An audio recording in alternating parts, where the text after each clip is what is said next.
Hi guys, welcome to Geology Live TV. Now I'm on my way to Idanre Hill.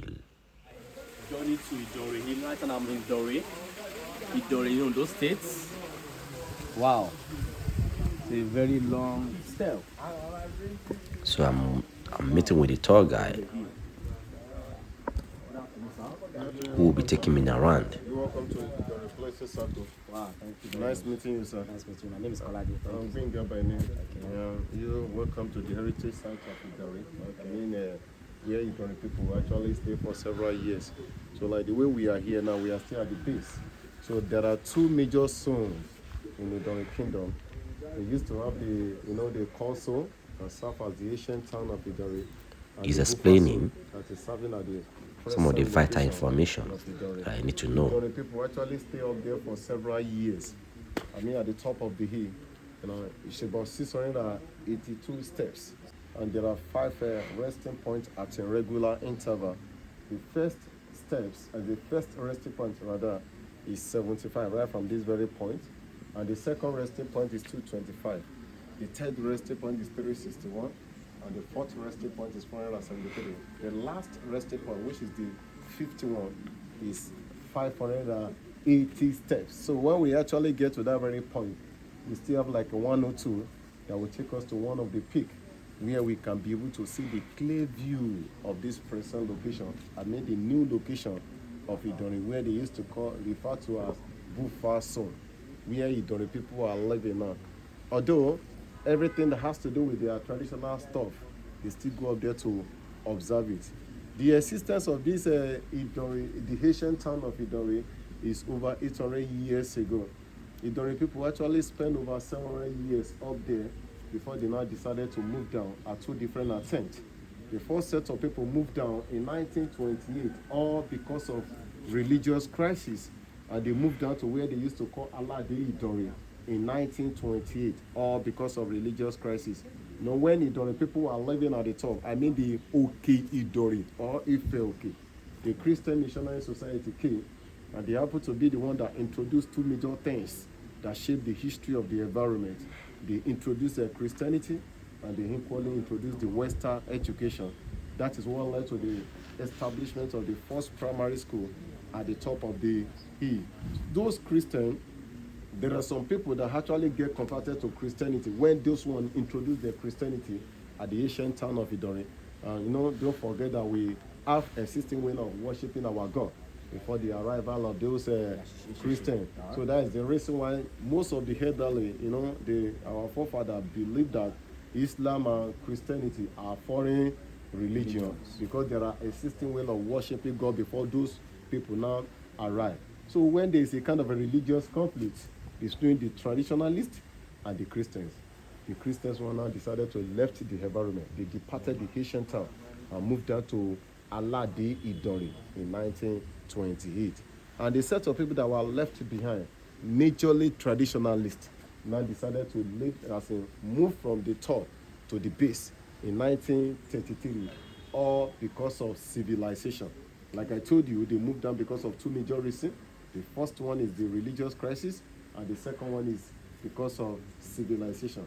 And ever since Idanre people moved down to the base where they used to call Ondo State Idanre, in 1933 finally, there are so many things they still go up there to observe, like their traditional festival, installation of high chief, installation of a new king.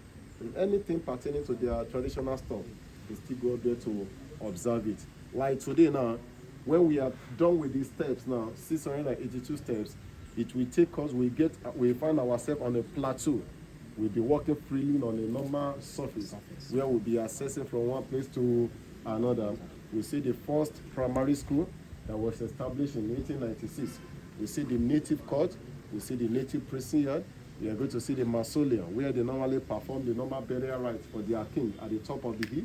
And we will equally go to the Ojomo Street, where we are going to carry Akmokogbe. Bachelor cannot carry it. For example, if you really want to get married, when Idanre people are living at the top, maybe you are with them there, you want to marry as a young man, there is a place that they will actually subject you to. So I just told the tour guide if you are capable of getting married to or proceed not. on the journey And we are going to with end our us, tour myself, at the ancient palace and my of crew. Idanre Kingdom. Which pure water is this? We end our tour at the ancient palace of Idanre Kingdom. And when we are done with the palace, there is a particular spot we are still going to hide, like not proper climbing of the rock. So we just started climbing the steps. Thank you. Now begin to climb. Now 682 steps. 82 steps. There are 5 resting points at a regular interval. Wow. So we are climbing now. Yeah. How powerful. Still climbing. Go to climb these.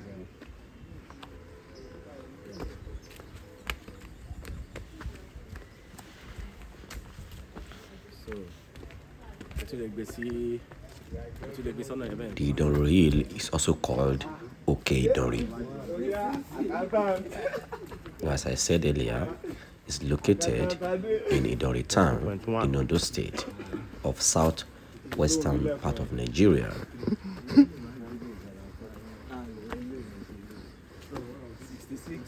This is the first resting point. They are not tired yet. Like these very points, So we I'm already getting tired as we just started. Okay. So like this very points, So we just got to the first resting point. So this is the first resting point. So at this very point I'm starting on, we have done with 275.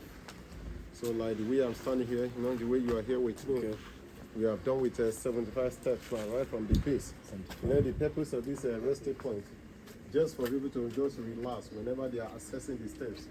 And there are some people with health challenges that can't be able to meet up to the ancient town. They can actually stop there, and wait for their people. So Kabo see listen welcome to Owa resting point. So this happens to be the first one, and we are heading to the second one now. So I don't need to pause anything. Don't pause anything. Okay. Don't pause anything. Put everything. So we move again. Lifestyle. Don't pause. Yeah, we are climbing. Still climbing.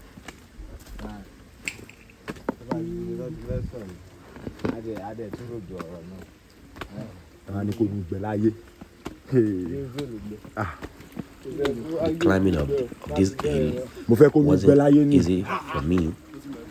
I had to try to climb.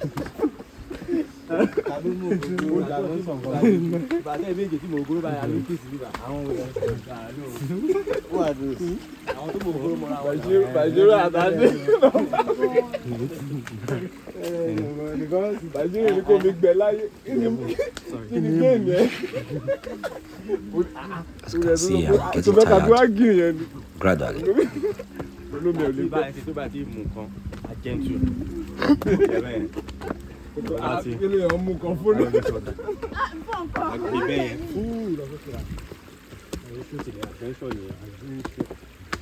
Spring water. So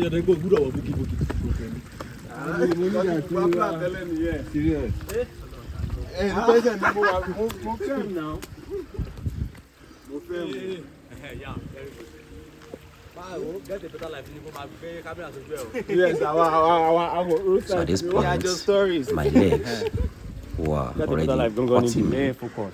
But I had to try and to keep trying to climb.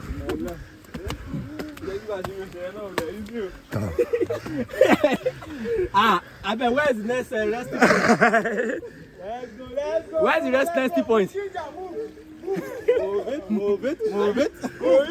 Ah, Tigu Koko. 600.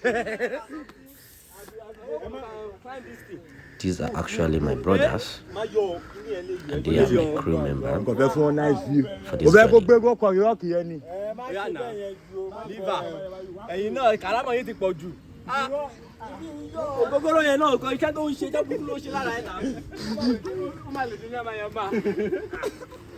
We are still climbing. And we are climbing. Doesn't look like it's going to end. No ending journey. There's a no hand then. Johnny. Hey, let's go. Idanre Hill is well known for its landscape. As you can see,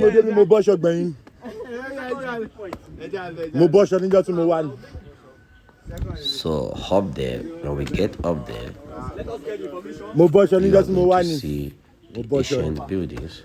So we just go to the second resting point. Second, right? Yes, sir. So, like these very points we are when you actually look down, at least we'll be able to see the little view, of the community. So, like the way we are here now, we have done with 225. We have done with 225 steps. So this is the second resting point. So this is the second one. So you can see it by yourself. The higher we go, the more you will be, the view of the community. You can see the aerial view of the town of Idola. So here is Ondo State. How many steps? These very points we have done with 225. 225. And we are still going to 600. We are making it now. Let's go. Let's go. I'll hand up in my. Mo fẹ́ ka step yìí lọ́jọ́ ẹ̀ mo ṣí ni. No, ẹ máa edit, ẹ máa edit. So up there is a wide variety on cultural site as a Kawas Palace Shrine, the Old Court. These are words and many others you are going to see in this video.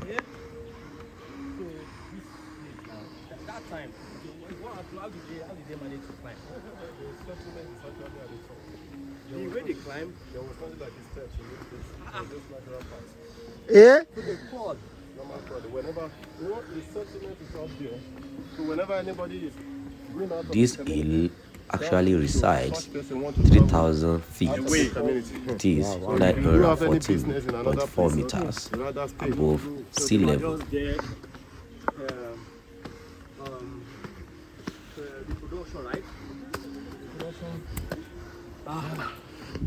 You know, it's you. you won't be able to give down. Where that guru spotted. We are here to sweat it out. Idanre Hill is located on a Precambrian igneous batholith that is about 500 million years old. Okay, That is about 500 million years old and is caused by several large fractures that form deep valleys within the rocks. You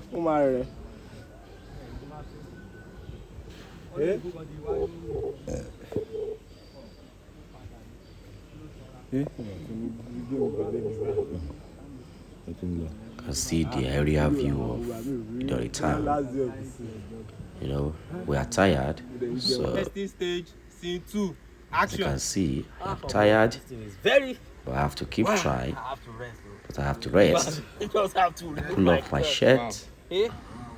I don't mind though. I don't mind Because of everything. too much of heat. After climbing a long hill. Wow.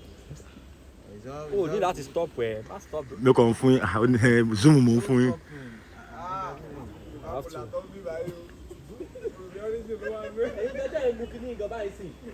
These are my fellow tourists. You can see them, they are drinking. The lady you are seeing in this video Now, for you to come down, is a friend okay, no problem. to one of my brothers in there.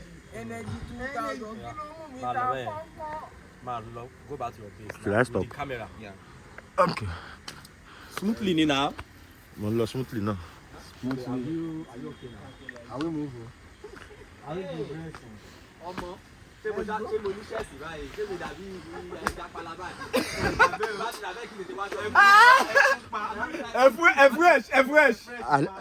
you are watching my video for the first time, this is Wallahi, Idanre wallahi, Hill TV. Ìṣẹ̀ṣe làgbà ìṣẹ̀ṣe go ń wọṣọ náà. Promote Yoruba culture, You should show me what's tradition, your and religion. Even African culture, tradition, and religion as a whole. So we've started the journey again. Mo ti cover tẹ́lẹ̀ náà. I just saw an important signboard there. Security checking points. Like when people were living at the top. So this happened to be their security checking point. Okay. So, like the way we are standing here now, anybody standing here will be advantages an advantage point over anybody coming from the base. So that is the reason why they normally station their security personnel here. So these are the people that will be watching, you know, the way people are coming in and the way people are going out. Okay. Like this direction now, this is valley, and this is massive rock. So whenever you want to go and do anything up there, if an intruder or anybody, they must pass through this place.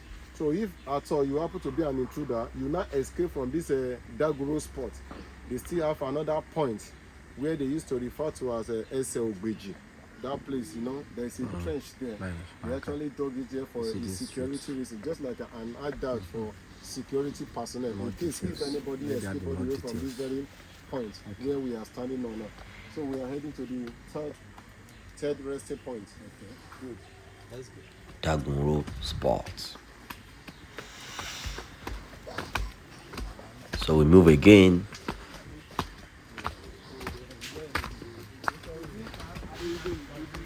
This Idanre Hill site was added to the UNESCO World Heritage tentative list on October 8, 2007 in the cultural category according to Wikipedia. So we just go to another resting point. So this is the third row. So at these very points now, we have done with 361 steps. 361. Yes, at these very points. 361 steps. Yeah. Ah, man. 361.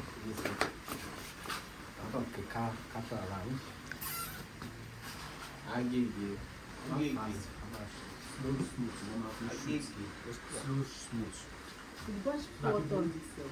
be faster than. Don't be faster than. You don't go.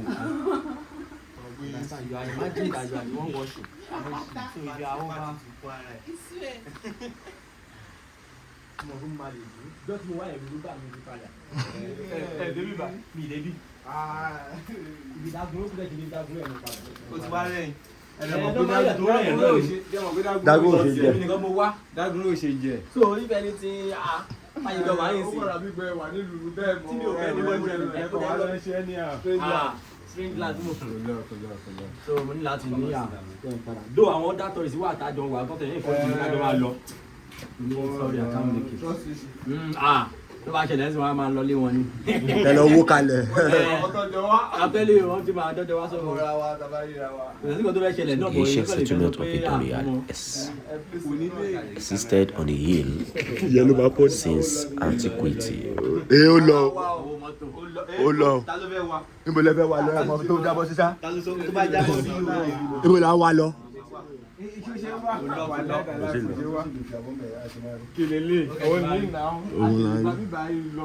Ta ló?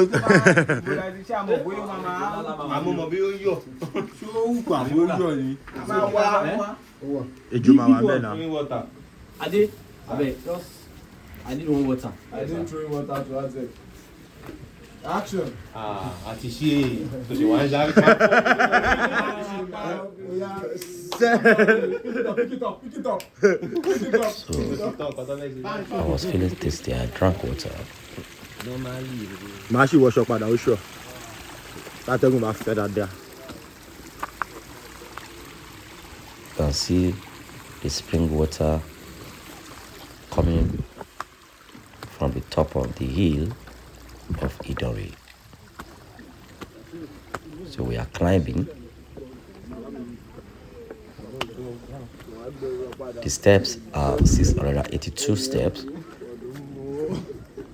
and there are 5 resting points.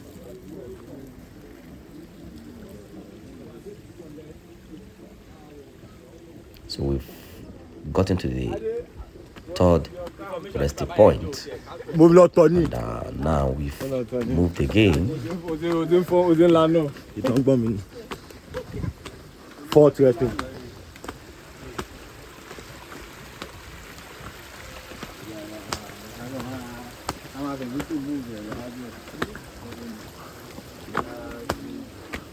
Let's stop there.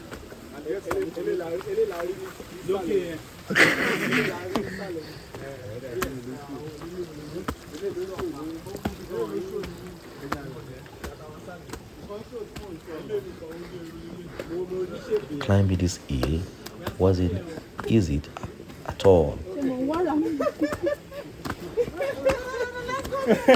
So these are another resting points.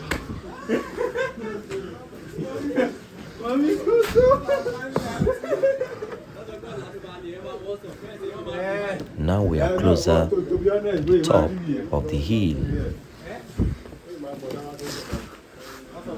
There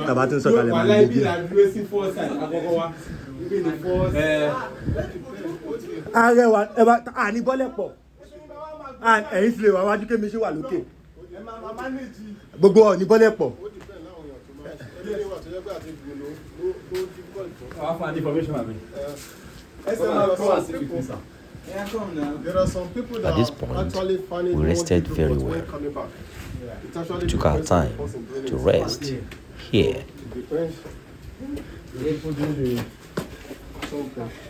So there are people that actually find it more easier when they are assessing the steps. Assessing. So there are some people that actually find it more easier when descending, and they can actually find it difficult when they are climbing. And there are some people that are actually climbing easily, very easier. When they are coming back, it will be very, very tough. It depends anyway. So here now, this is 473 steps. So that happened to be the 4th resting point. So like the way you are now, like the way we are here now, this place now, we can be able to see the clear view, more clearer than what we have been seen before. Like the way we are here now, we'll be able to see more view, clear one. We were all feeling the heat. So here is 473. From this very point now, we'll be going to the last resting point, which is the 5th one. So when we As you get can to see, the I had to pull off my shirt. just the road that actually form the fence around the community. I mean the Ondo State Idanre. Now Ondo State Idanre happens to be a new environment. It's a buffer zone, serve as the present location. Climbing this hill was a very good exercise for me.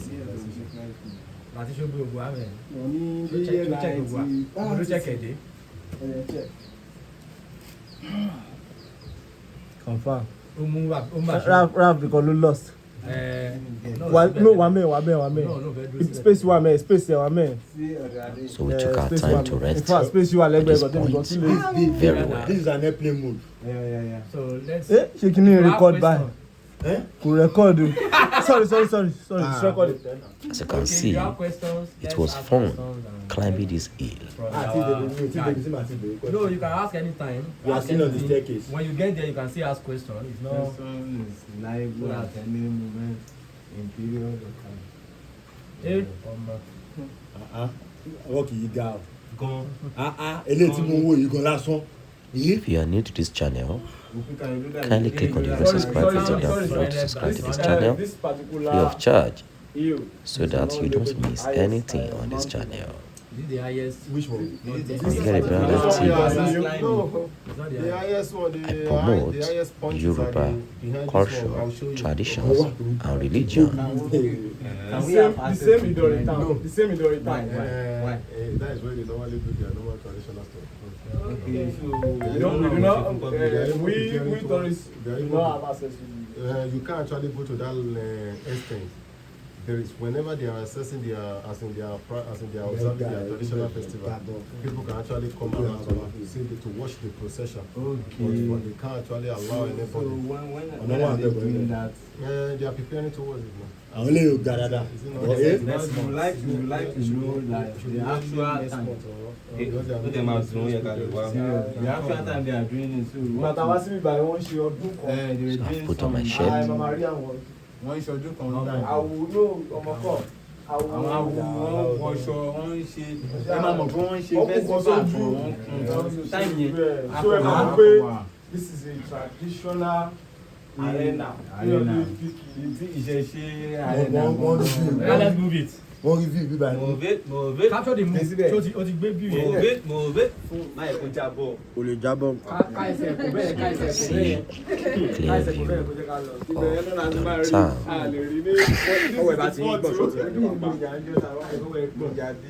This is how to do movement shots. Màá ṣe báyìí. Kò sí kankan bẹ́ẹ̀. If you want to be inquisitive to know what is going on. The town is full of hills, as you can see. You can see do like this.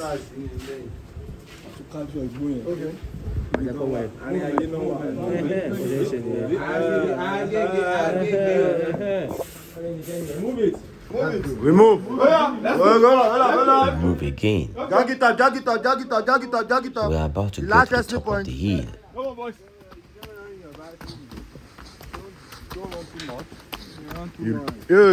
Check your phone. Yeah. Maintain your.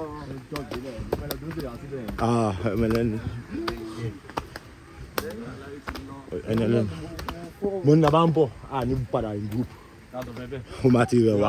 A máa yọ bọ́ lẹ́nu. Tó bá fẹ́ bọ́ ìjọba bàbá àbí o. Àdìfẹ́ wálẹ̀. Wá ìdání màtí bá lọ jáde sí yàn. Wá dání máa ò lè jẹ́ bíbá ẹ mọ́. Leopard gan ni. Àwọn náà mọ̀. Nǹkan tó kọ̀ ṣẹlẹ̀ nípa àwọn ẹgbẹ́ rẹ̀ á bẹ̀. àwọn kan tó yẹ kí o fẹ́ máa capture kọ̀ọ̀kan capture ẹ̀. and nítorí ẹ di tourist. Feelings yẹn gbogbo wa máa gbé. The tiredness, the feeling, the anxiety. Oh God, what am I to say? No. Very tired. Oh yeah, shake on my feet. Oh God. ọmọ this thing no easy o. Oh yeah, come on boss. Ẹgbẹ́ra.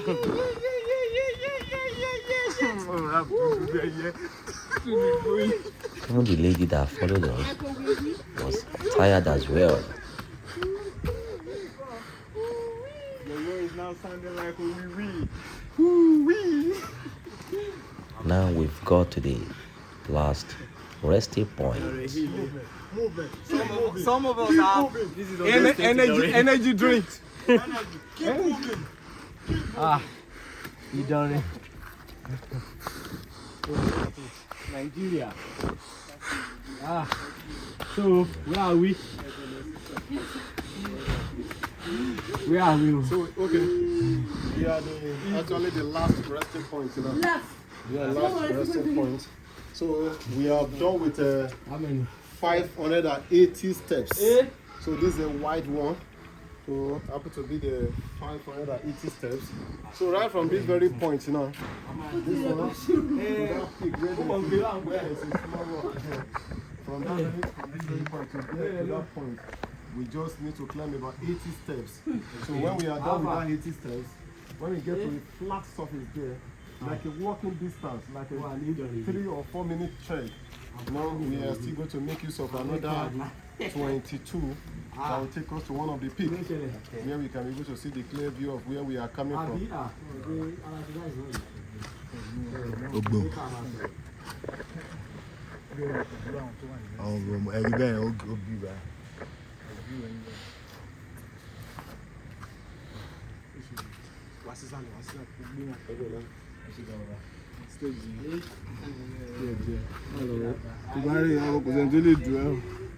Àwọn pass omi gan bí.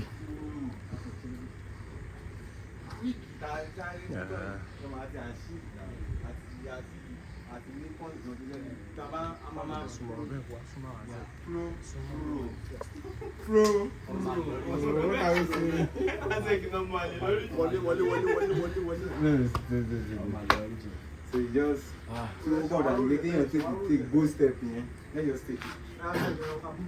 Move it. Let's go. Move it. Move it.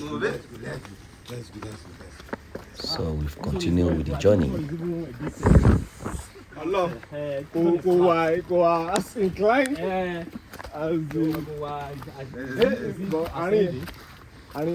We are about to get to the top of the hill.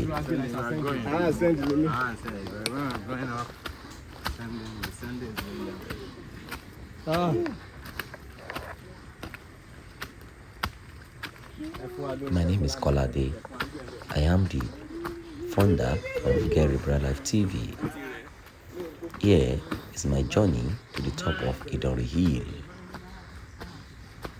This is where end of the staircase. the ancient Idanre people lived in the olden days before they came down. We are done No, with the step. this is end of 660 steps. So we still have like 22 more. So like a walking distance now. We get to that very point. End of the This stairs. is the first segment of the hill of this.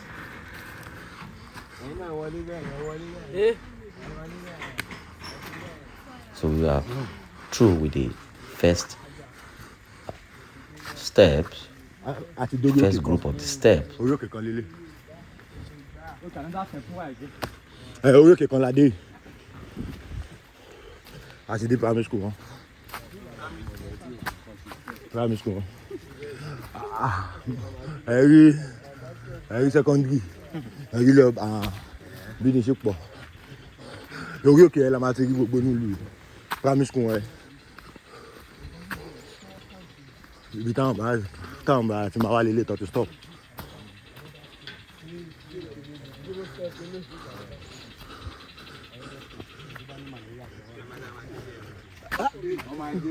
Ó dàbí igbó akínjù. Wàláhì tàláhì. Èèyàn lè wá ṣe fíìmù bíbá. Igbó akínjù. Rí fíìmù igbó yìí ni. Bí inú ibẹ̀ yẹn. Irọ́. Ṣé ẹ̀rí àwọn fíìmù abúlé tó máa ń ṣe? Tó máa. Àwọn gbogbo àwọn ọ̀dúnládé yẹn lè má lè gun gbogbo bíi. Wọ́n á gùn. Ó ní fíìmù kan tẹ̀mí rí ni tẹ́yìn ò rí. Tẹ bá wá káàtọ̀ yìí báyìí lálẹ́ fíìmù àwọn àjẹrè náà.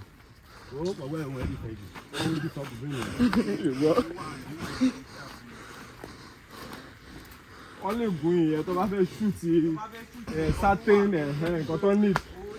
So we are on top of the hill. Báwọ̀ Colombia lọ. Ìgbó wà bẹ́ẹ̀. Ìdí ìgbọ̀n jẹ́ kó rẹ̀ wá rárá. Step tó ṣe sí yẹn ní problem.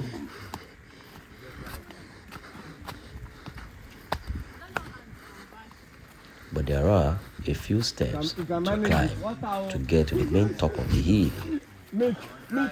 Ẹ débi tẹ̀sí máa mú omi natural náà.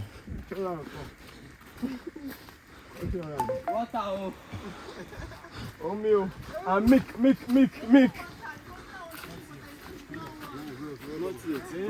There's no water. So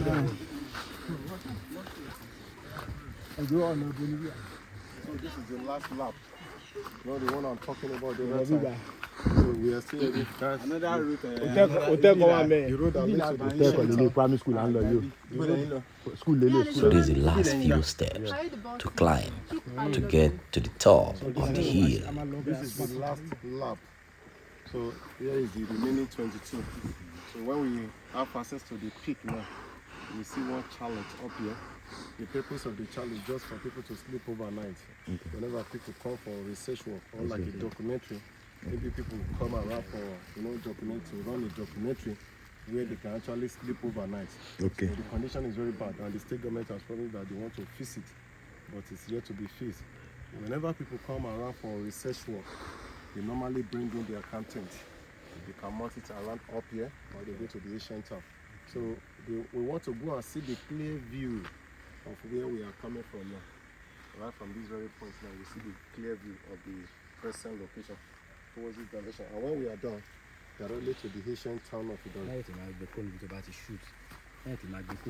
So you want to climb the rest of the steps now. Okay. Always stay at least for like 30 seconds or 1 minute.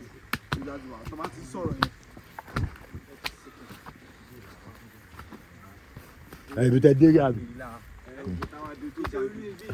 Ah, kọjá ogo bí. A sì máa wọnú.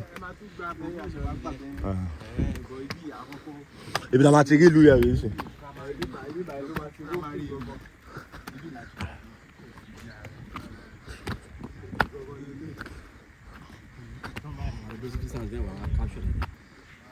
Now we are Watching the dada. the adventure just began. I'm tiredness here no.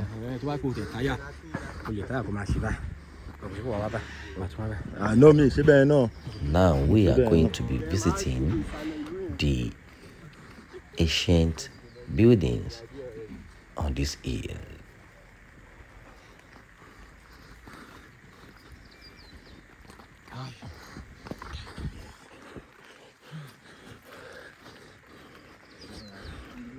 Ó sì dàbẹ̀ nígbà ṣe wà lórí ilẹ̀ ayé. Sí lórí ilẹ̀ ayé mọ́nà. Òkè láwà, ibi tẹ̀sí àǹkì sí lórí òkè ayé láwà. Sí lórí ilẹ̀ ayé. Ó lọ inú igbó.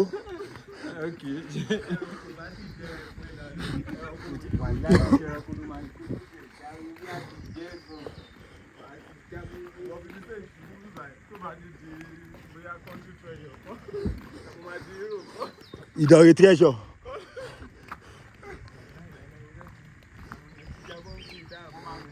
No.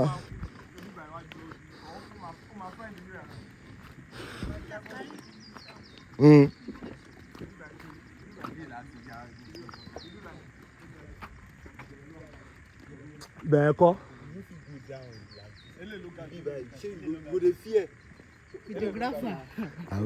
Òun kọ́. Ní ìjà tó a sì máa dé ogbó bẹ̀yẹn. Àti débi kankan.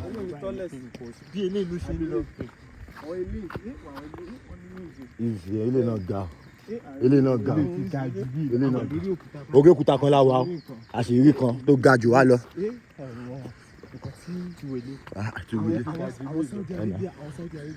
Ọmọ àwọn explore wo kìíní. Ó dẹ̀ wá make use ẹ̀. I'm bored, we will get there. Every day ni. No, I shall travel or see. Our climb will come. Ìgbà tí mo dé ogo yìí bá o ti rẹ̀ mi, mo kàn lie down. Lie down. You can do with pictures too now. Yeah. So beautiful. Just do the video. Láti bí báyìí. Kò tí view dáadáa ń bí. Just like IJ don't get to the edge. 360. Be careful. Be careful. Understand? Ṣé kò tí capture anybody? Mo ti ń ṣe látẹ̀kàn kí n tún bẹ̀rẹ̀. Ó dà no lò fún thumbnail ni mò ń wá o.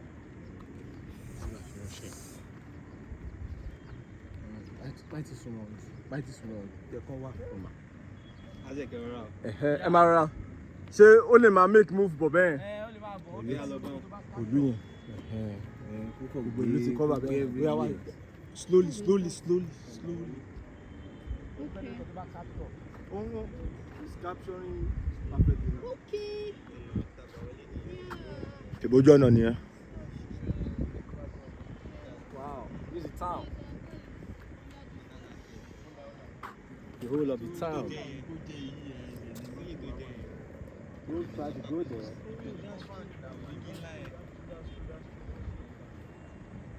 Fẹ́ try láti view láti bẹ̀rẹ̀. Síbẹ̀ òun wò mẹ́rin. Ẹ̀rọ tó jẹ rúfù yẹn. Okay. Okay, good.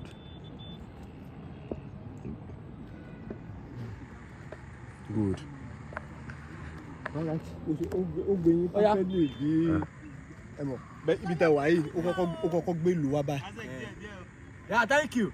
Ó kọ́kọ́ gbé ìlú wa báyìí. Ẹ̀yin tẹ́ wà ní extreme so ó capture it perfectly. Very good. Yeah, taba tin editing about you. Tusu say I know my pictures and stories too. Oh yeah. Yeah, baba your picture. Come and snap with me. Come and be with me. It's not bad. Oh yeah, all of you come so that Hey, Joe, let me give you my phone. Please shoot me. Snap Everybody. Actually, capture a nation without going. Hey, Bashiru. Kò sí kankan. Kò sí kankan sẹ́, kò sí kankan. Mama Ola. Mama Ola ọmọ family. Tí bá lọ dúró bẹ́ẹ̀ lásán. Mama Ola ọmọ family o. Bashiru, ibi ìlú náà ti máa rí fún ní top ìlú. Adé máa bọ̀ náà. Òun náà fẹ́ sáré. Ṣé bí láti máa làbá fún ní kìíní. Ok, bẹ́ẹ̀ lẹ ká fún. àwọn ìjàmbá gbé ṣe gbogbo wa. ó ti tán. Ẹ̀gbọ́n ti já wálẹ̀ lọ. Ó ti já. Ẹjọ́ a ṣì máa wọ ogbónú bẹ́ẹ̀ ogbónú school. We are here for we are not here for play. We are here for Everything. Entertainment, educating, Ó yá gbé fún bàbá. my jam everything. So wàá gbé fún yẹn fún wọn, wàá tún fún wọn kámẹ́rà ilé kan fún ọkọ snap kó tẹ̀ tún ṣe fídíò. Ṣé méjèèjì fún wọn? So tẹ́ bá fẹ́ ṣe kẹ́ ṣe bẹ́yẹn ẹni tẹ́ bá yí o lè ṣubú tó bá fẹ́ lẹ́ lọ́gọ́ wá fà ìpadà o lè lọ kò sí tó ń lọ. I'm afraid of heights. Àwọn lọ nìyẹn. Wàláì àwọn lọ. Fídíò gbé fún France gan ló fún wa. Ok, àwọn ríra wa bẹ́yẹn àbí? Ok, gbé fún mú bros yẹn bẹ́yẹn. Ṣé ó sì wà ṣé fídíò ni àbí? No, jẹ́ kó wà pẹ̀lú ẹ kọjọ́ ẹ̀ sí wa. So that we will know where to be. Front camera. But àwa náà ló ń caption na. Ṣé fídíò ni àbí picture? Video. Let me do selfie with you guys. I need picture. No, jẹ́ kó máa yọ, a máa yọ fish photo nù ẹ̀. Ẹ ṣáà ṣe gbogbo ready, all the paparazzi you want to do it now. Story. Get a better life. Get a better life. Get a Get better life. a better life. Get a better life. Get a better life. Ìṣẹ̀ṣe làgbà o. Ìṣẹ̀ṣe làgbà. Ìṣẹ̀ṣe làgbà. Ìṣẹ̀ṣe. Okay, o fẹ́ wo bó ti máa lọ. Ó sì lè dé bí. Ìdébẹ̀. Ẹ máa rọ̀ lábẹ́ inú ìlú la lọ. Inú ìlú la máa ti láì. Máa lọ ṣàǹsàlẹ̀. Picture. Ó yá Bashiru wa bá gbé. Ó yá lọ gbé sí picture rẹ̀. Wá láti òkè sọ́nù mọ̀ pé wàá go down to the town.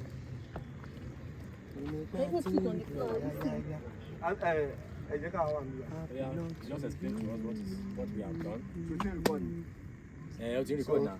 We are actually in a tourist challenge now. You can actually see the challenge around when we are coming. So here now, it actually avails us the opportunity to see the clear view of where we are coming from. So you can see the clear view of the new environment now, where they used to refer to, where they are referring to as Ondo State, Idanre. Like the way we are standing here now, it's about 950 meters, about 3,000 feet above sea level. You know, it actually avails us the opportunity to see the clear view of the present location. And right from this very point we are standing on now, actually we have done with this direction. We are now proceeding to the ancient town of Idanre, where they stayed for several years. Wow. Okay, we are moving to the ancient town. Let's go. So like some people are writing that like have a signature on it.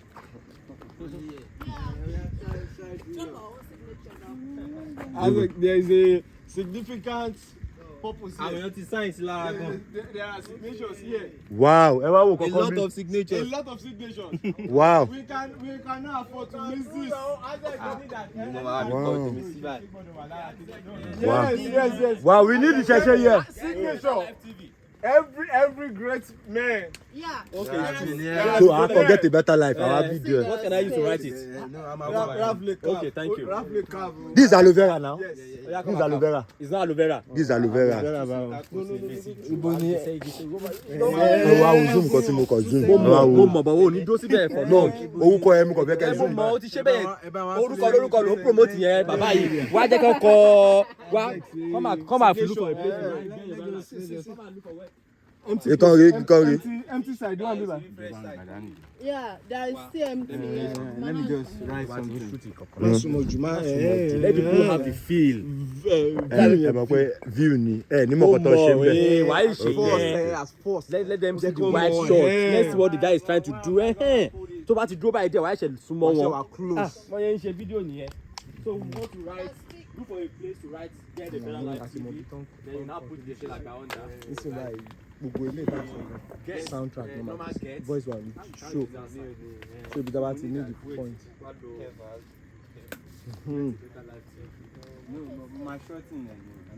Okay,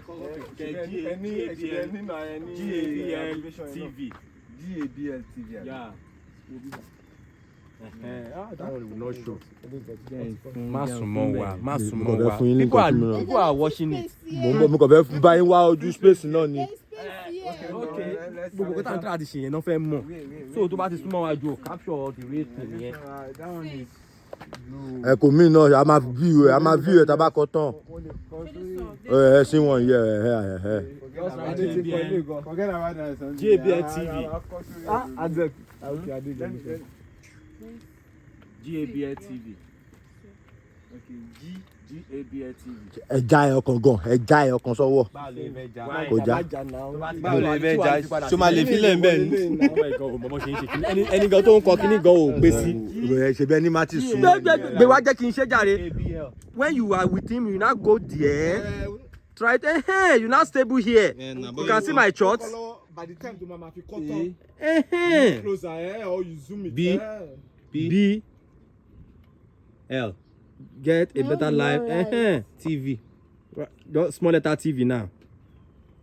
V.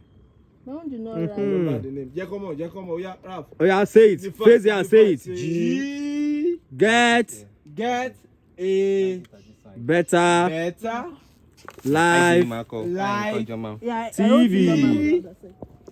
V. So Remember. when you find your way to this Idanre Hill, Particular spot. this particular spot, this is Get a Better Life TV, ADZEK-MATES. Get a Better Life TV on YouTube. You know, Ìṣẹ̀ṣe làgbà. Capture every. Wọ́n wà pẹ̀lú àwọn èèyàn. What? Àṣìmádé ogun bẹ̀rẹ̀ kan àtún. Àṣìmádé ogun bẹ̀rẹ̀. Ìlú yẹn nìyẹn. Ìlú nìyẹn. Ibi táwọn èèyàn mi ti ọba wọn gbé nìyẹn. No, yóò ibẹ̀ kọ́ lọ bá wà. A máa dé bẹ̀ bọ̀ ibẹ̀ kọ́ lọ bá wà. Ibi tó bá wà ẹ máa rí. Àti mo náà ti rìn ẹ̀yìn àti rìn 90. Mo máa káwé gbogbo àwọn ìlú báyìí. Ó ń ṣọdún ìjọta wá ní ìwé. Ìjọta wá ibi báyìí àpẹ́ ń dùn bí torí ọ̀sìn náà ṣe níbi tá à ń lọ. Àwa kàn ya picture bíbá torí pé ó ní background. Ó mọ̀ pé ibi báyìí ó sì mọ̀ pé mo fẹ́ yẹn guy ó tell story. Ibi báyìí ló ti lè rí background ìlú yẹn. Yeah? You understand? We talk about it. I've seen it. Because don't cover anything. We have left that spot. We are going somewhere else. So they are now imagining that where are they going again? So they now imagine the view. You understand what I'm saying? Man? Bọ̀ ibi tá a gbà á kọ́ rè o. Òun kọ́. A máa change party wa ń jọ ẹ̀ náà nìyẹn náà. A change party wa. Bọ̀ tabaṣi fẹ́ bọ́lẹ̀. Same way náà la we ma consider it as the tallest. Èwo? Òun kọ́. Ẹja ajé ẹjọ ẹja àrùn ẹja ṣe jẹ. Màá tún béèrè lọ́wọ́ yín.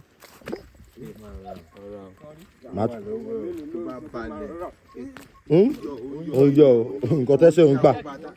Bàtà yìí ní grip náà. Ṣé káàkiri ò sọnù? Ultimate sash. Bàbá ultimate sash. Ibi tá a gbà wá kọ́ nìyẹn. Bá ṣe rìn ìjọ yẹn lélẹ̀ náà.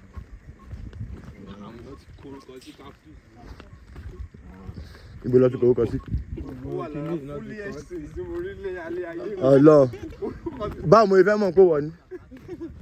ọkọ̀ bẹ́ẹ̀ sọ ó yẹ paint lẹ́ẹ̀ kó mú wá kó fi kọ́ sílẹ̀ ńlẹ̀. Ẹ nà. Forget me not.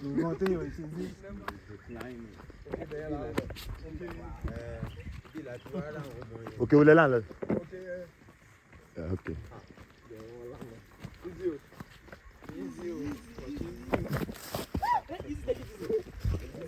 Yeah. Join it. You don't do that. The journey begins. And then 90%. Mo fẹ́ fún yín pé 50% lélẹ̀. 50%. Láṣẹ rìn. Láṣẹ rìn. 50% láṣẹ rìn. Yes. Ẹ bá update yẹ o. Báyọ̀ a tún bẹ̀rẹ̀ mi báyìí. Okay. Mo ní ìrìn tá a ṣe rìn 50%. Ìrìn tá a ṣe rìn a ṣe rìn 50. Àwa fẹ́ rìn á fún mi. Sure.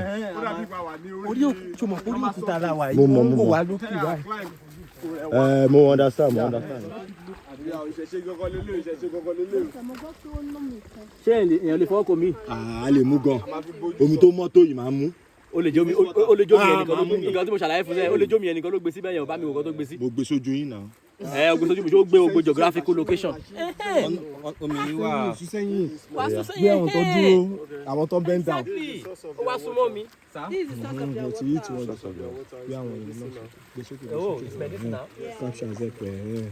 So how can we make use of the water? Yeah, someone can use it to bath, someone can drink it, someone can use it to wash his face. Ìwọ náà ṣe máa jọ. Mo fẹ́ sẹ́tẹ̀. Under the road.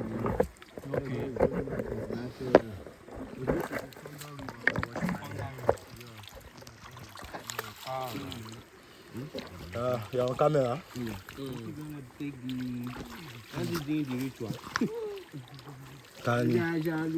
Mo lè mú. Èmi fẹ́ ṣàdúrà ni. Iwájú ọpọ́npọ́n. Ó ti block camera.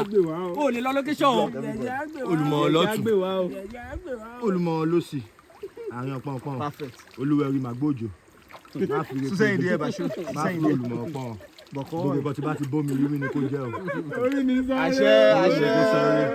àṣẹ. Gbogbo nǹkan tí bá ti bómi rí ni kó rí o.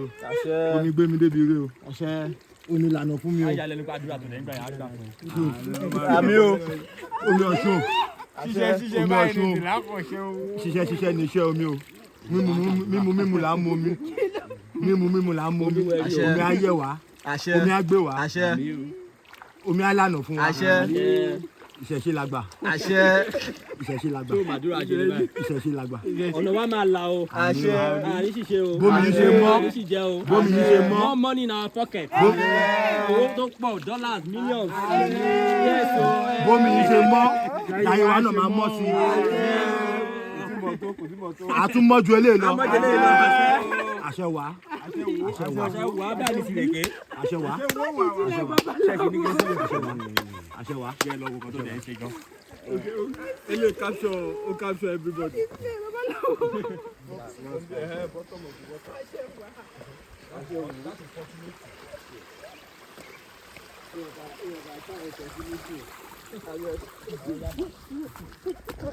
A ṣì máa fomi mi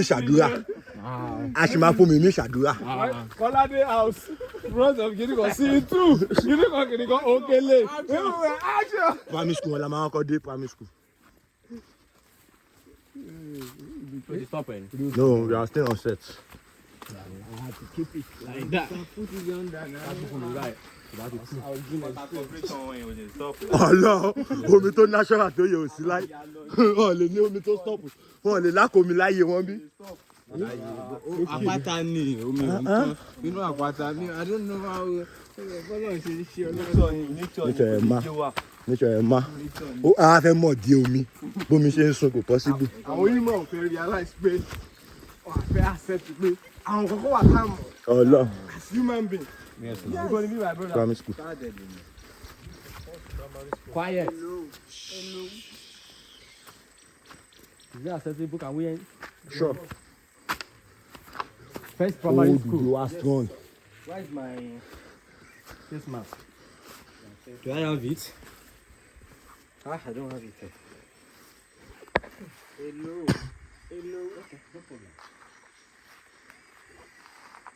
Okay, you don't need to enter. Like when the people were living at the top, I told you the Christian Missionary Society came. Okay. And they happened to be the one that introduced the Western education. Okay. So that is what led to the establishment of this school in 1896. So like the way you are looking at this environment now, we are on a normal surface now. Okay. So we are just, moving on a flat surface, just to be assessing it from one place to another. This is St. Paul Igbori Elementary Primary School, and it was established in 1896. So they used to come all the way from the ancient town of Idanre, where Idanre people were living before. So they would come all the way from that side, walking distance, just to come at school here, and at the closing hour, they'll go by the same way. So we are going towards this direction. Move it. As one level ground. Fine, Bumo. Okay, Lawa. So they about to do level one or go, you my rest. Now, sure now. Tabago, okay, long. I'm arrested now. Get support my along. So when they about to queen any wala. I'm a new, I'm a new.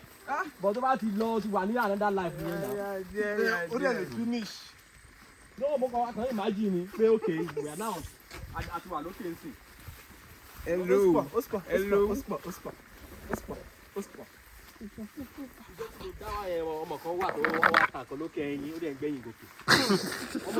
What kind of trade is that? A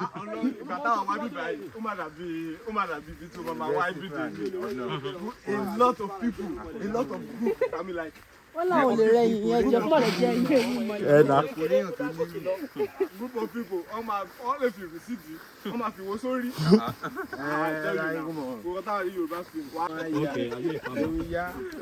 Agric. Normal life, I live locally. Now we are. I'm okay, but we are on. Yes. Okay, be going to our need. Be by me. On the bathing ball. See, make it. Hey, you will be by. No. Just stay. Jẹ́ ká máa lọ lẹ́yọ̀. Wọ́n lè ṣe fíìmù dágún. Dúró bẹ́ẹ̀ yẹn, dúró zoom. Wá sẹ́yìn. Má wo lóko. No. Eléyìí Movement ni mo fẹ́ capture. Kọ̀ǹdó lójú kan máa ẹ̀kọ́ wẹ̀ gbọ̀n. Okay, Tí man. mo bu wa máa fi kúrò bíbá ẹ̀. Òun ni kò máa capture lọ. Má wọnú bẹ̀yẹn lójú. So à ń lọ bẹ́ẹ̀ yẹn o. So ó fèsì gbó yẹn bẹ́ẹ̀ yẹn. Exactly. Very good. So tí àwọn ọdún mọ̀lẹ́bá dẹ̀ ti mú fóònù ẹ̀mí òfin lẹ́wọ̀.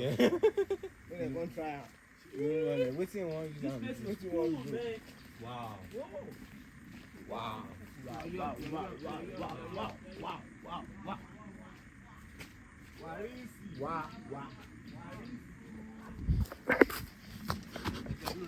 This is where my fellow tourists SLB. This is SLB. Yes. You can see now there are pathways here. Like there are pathways here taking this direction. And this direction will take us to many places. Like the native court, native prison yard, Mausoleum, Ojomo Street, and finally the Asian Palace. So we want to move toward this direction, and we are going to end our tour at the Asian Palace. We are coming out from this very place. So there is a particular massive rock this direction. That is what we are going to hike, like proper hiking of a rock. So like this very point now, I show you that guru spot the other time, where they normally checkmate the essence of invaders when the people were living at the top back then. So whenever any intruder are very smart, they are very smart, and they eventually escape from that guru spot. This is where they will be waiting for them. This is a massive rock. Whenever they want to try to pass through this place, there is a trench here. They dug it left and right, just for a security reason, just like a security mechanism, mayors they put in place, just to checkmate the essence of invaders. So the security personnel will hide there. So as soon as those intruders want to pass through that place, they will get they're not to allow there to have access to the ancient town of Idanre. So we still right there. We will see the trench left and right. So Let's move it. Into the trenches. I take note too. Into the cinematic. If the match jáde lele. Make my money plenty, make my money plenty. Mi ta gbà wọlé rè. Ibi ta match. Ọmọ máa ń sápamọ́ sínú oko bíbá ni. Wàláì ìjà tó ń jà láyé àtijọ́ yẹn ó dùn gan. Mo lọ sápamọ́ sí. Na ogun tó ń sápamọ́ sí. Wọ́n lọ máa wà nù bẹ́ẹ̀. Ẹ̀yọ̀ ṣe rántí ocean blue, sky white. Ẹ̀yọ̀ ṣe rántí ẹ̀jọ̀. Ẹ̀yìn ni wọ́n wà nù gbónú gbòyì. Ẹ̀rántí lírìsì yìí ni. Ó máa ń jẹ. Ebi ayò ni. Ebi ayò. Omi ta ayò ni lóòótọ́. Ó ṣe ìkan tó so ọpọ́n nìyẹn. Iwájú ọgbọ́n. Ọgbọ́n o. Ẹ̀yìn ọgbọ́n. Ọgbọ́n o. Ọgbọ́n wájú. Ọgbà. Olùmèrè lọ́tún. Ẹ̀rọ àmàgbà. Báwo ni ẹ gbé? Kí ló wá? Kí tèmi nìkan bá dá yín inú bí ó ń look some. This is like a cave. Cave làwà yìí, ó jọ bó ní Cave. Yeah. This is like a cave. No, you. Ó ń gbé dáadáa, ó ń gbé dáadáa, ó ń gbé dáadáa.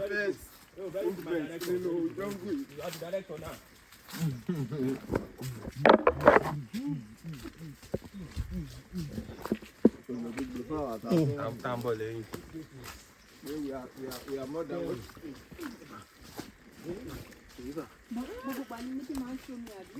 Na. No, ìgbà tí mo wá bí kò sómi bí o. Kò sómi bí bàgbà tí mo wá ògbó. Àwọn ti mọ̀.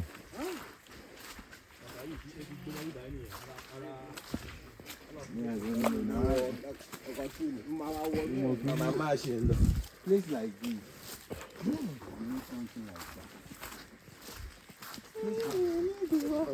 Ṣé ẹjọ́ ṣe 90% láti gùn yín? No, mi tiredness èmi ti get wọn. Èmi ti get wọn.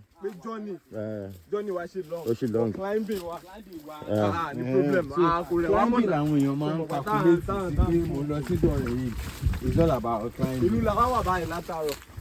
A ti wà ní ìlú báyìí. Àwọn ní ìlú wọn lílé. You have the numbers of the population.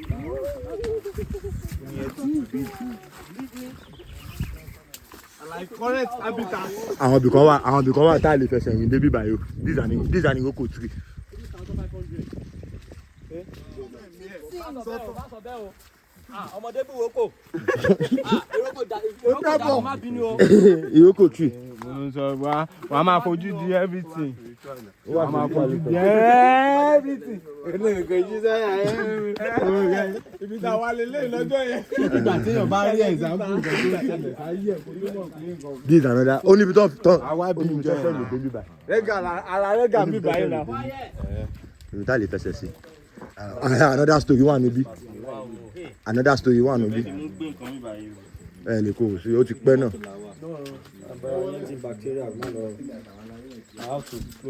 There are a lot of things. I don't want to inhale. Yeah. So like this very place we are now, this is the native court.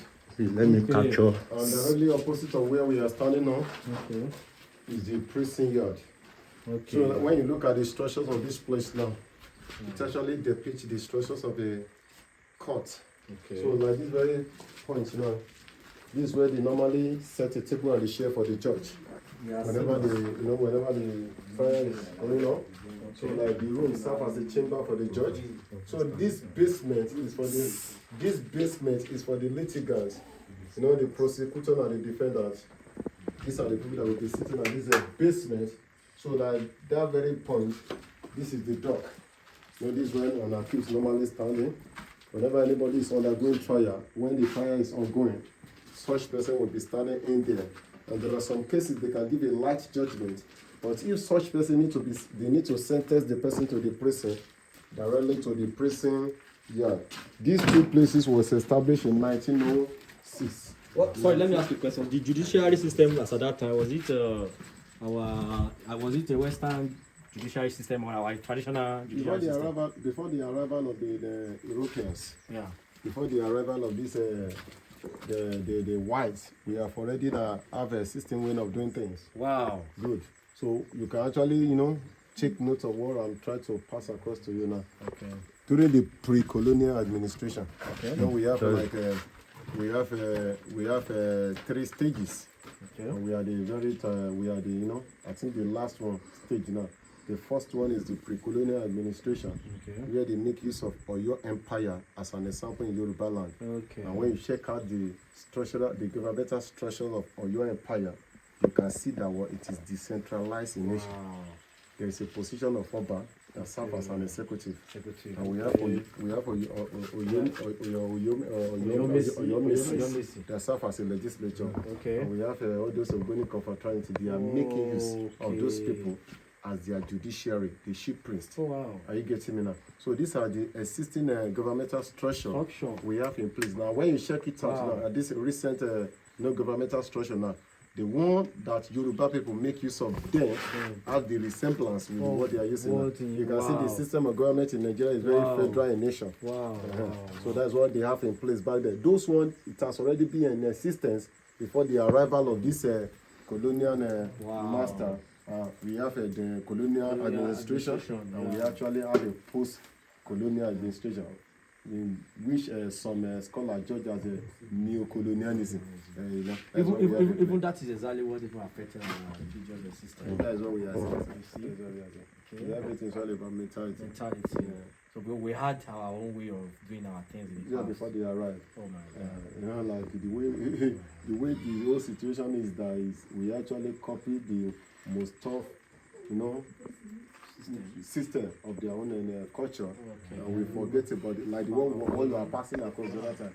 Those ones are very okay in terms of charity, but as an Africa, we don't actually, inculcate that particular bit into our own system. That's the native code. We are just giving the native court. So Lord, please let's have a wider view of the native court as people are coming now. Only because that's okay in Biba. So Benny, about this start. This is the auditor. Market place whereby my selling is taking place in those days. And there are some certain procession, some women still embark on whenever they are observing their traditional festival. So this is where the Owa of Idanre Kingdom must the ancient crown of his father, the one they brought all the way from Ile-Ife. Like I told you, the progenitor of Idanre Kingdom is Olofin Arimetan. He's a younger brother of Odudua. When Odudua joined his ancestors, he departed Ile-Ife with the ancient crown of Odudua. And just for him to find a very nice environment where the crown would be highly protected, that is the reason why he decided to make use of the other side of it, all the way from Ife. He makes use of the other side of this view that leads to our Benin Expressway, just to have access to this very point where we used to call Oke-Idori or Ife Oke in some years back. And that ancient crown he brought all the way from Ile-Ife. This is where he normally mounts it. Every president of one of the kingdom normally mount it once in a year. And up to now they are still observing it. You can see the hip now. You can see that it is actually demarcated with the stone. Just to tell you that no one is allowed to step on it. Indigene or non-indigene is strictly for the Owa of the kingdom. So that's this building. This is the mausoleum. Here they normally perform the normal burial rites for their king whenever they join their ancestors. So like the way you are looking at the view now, this is the mausoleum where they normally perform the normal burial rites for their kings. Whenever they join their ancestors. And up to now, they are still observing it. Whenever they are king join their ancestors, there is a separate building that they normally perform the normal burial rites for them. Up to now.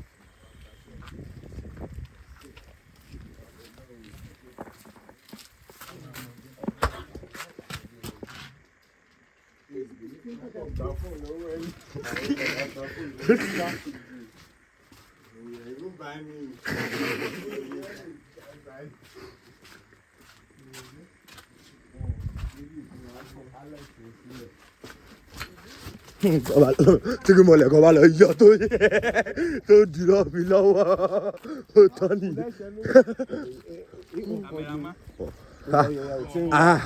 Mo ṣe bí nǹkan. Má parẹ́. We are move closer to ọtí ara ẹ̀. Ọtí fẹ́ sọ̀rọ̀ ń bẹ̀rẹ̀. Ọtí ara ẹ̀.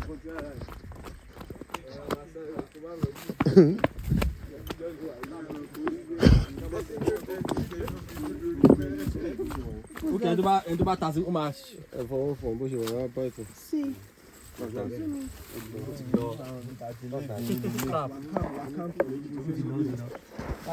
máa gba fún yẹn lọ́wọ́ ẹ̀ o. Akàn. Kò ní gbẹnu kúrò bẹ́ẹ̀. Ṣáà lè mú ká lọ sí. Àgbá orí rere. Orí mú ni ò bá lọ sí náà. Àgbá orí rere á yọ pínì rere dànù. Olú jẹ́ kó sẹ́ẹ̀tì ẹnu yẹn lẹ̀. Ẹ mọ iṣẹ́ wa akọni tó bá ti mẹ́nu méjì yẹn lẹ̀ báyìí. Ibi tó bá gbá mú ọ̀n fílẹ̀ bọ̀ but tí kò bá ba rere lórí bíyà ẹ̀.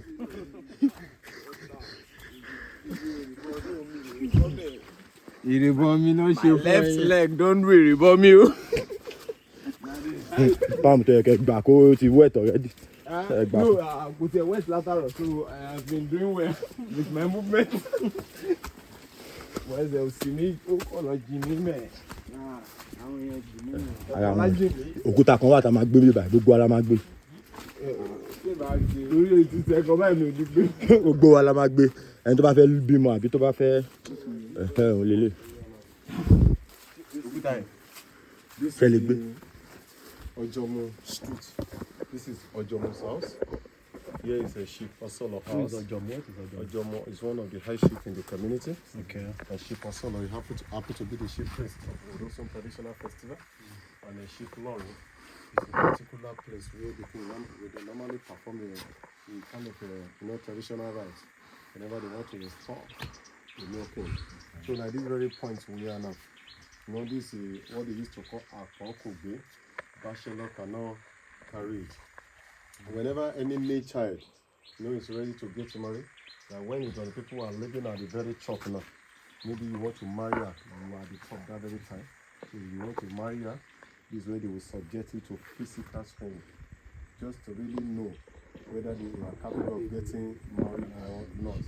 They will ask you to carry this stone to your chest level, just to really prove whether you can be able to have the energy and so do you take care of your household. Wow. So if you are unable to take it to a chest level, that shows you are not capable of getting married. If you can be able to take it to a chest level, that shows you are right for marriage. So that's all about it. Get a better life should be able to prove to us. No, I can't carry. I'm married. You should be able to prove to us you are capable. Yeah, you should be able to prove to us. Yeah, you can get a better life. No, you want people to bachelors. Let bachelors. Okay, the bachelors. Hey, bro. Like, okay, are you carry me? I'm married. To your chest level. I'm just trying to know. To your chest level.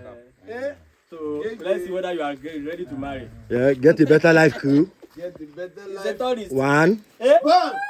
Watch your leg. No, See, let me tell you, the strength those people that task at that time, they are even powerful than us now. More powerful than us. 2, 3. No! I bet don't carry again. No. None of us can carry. Even this bus cannot carry it. 2, 3. You are right, bro. You are right, bro. Only the chest left. 1, 2, 3. Go! Wait, oh, you 5 years more. Wait. Overripe is overripe. No, pass excuse. 5 years more. Come back after 5 years. Yellow papa is overripe. It's not about the power. It's about the power. You just heard what the guide man said just now. Oh no, 2 years. Oh, so what are they saying? So don't marry now. So was anybody don't like begging in Idanre Hill? what is this? Actually, I cannot even try it. Aṣọ mi ni o. I won't even go there to say I want to carry this thing. No, I can't carry it. Because you are over. I'm tired. I can't. No, I'm not tired. I'm not tired. Omi wà wájú. Ìyẹn nípa àwọn tó bá ń jí mi nǹkan ló lè má lè gbà yẹn. Àwọn tó ní sísá. Àwọn tó ẹ máa ayé ìgbà yẹn wọ́n máa ń jagun lójú bọ́ báàgì. Ìlànà kámẹ́rà.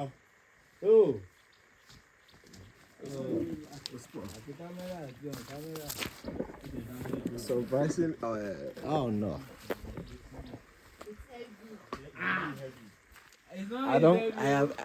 I've been here before.